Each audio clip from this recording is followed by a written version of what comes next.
My name is Natasha Mary Ward. I am a proud Indigenous woman and an intern at Bupa in Melbourne. Hopefully one day I will be able to stand in front of such a prestigious crowd and introduce myself and tell you who my mob is, but unfortunately today is not that day. I, like many others in this room, have lost that vital piece of my culture due to the lasting effects of colonisation and the stolen generations. My sister, Stephanie, who is also an intern in the CareerTrackers program, and myself are actively trying to reclaim our culture.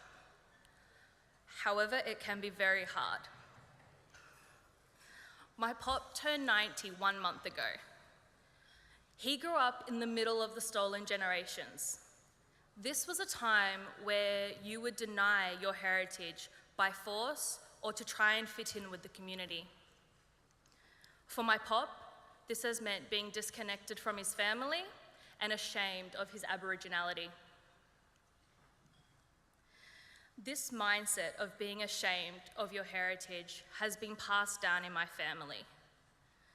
My pop will close up every time we try and talk to him, and as he's getting older, his memory is getting worse, and it is harder to get any information.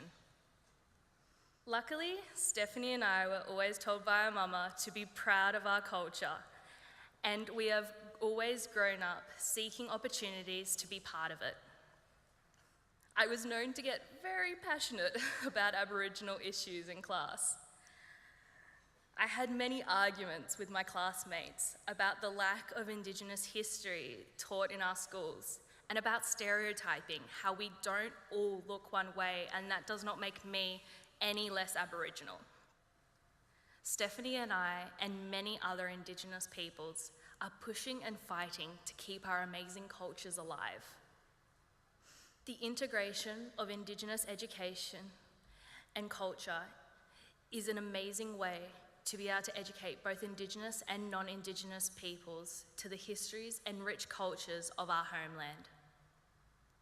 I wanted to study education and science because I feel that it's the best way that I can give back to my community. I want to go out and teach others to have a passion for learning, and I would love to share my passions and excitement for science. I believe that being able to teach Indigenous students and many non-Indigenous students about the histories of the land and the amazing science that our ancestors have been using for the past 60,000 years will be able to inspire the next generation of Australians to reconcile. I hope that I can inspire these changes through my students.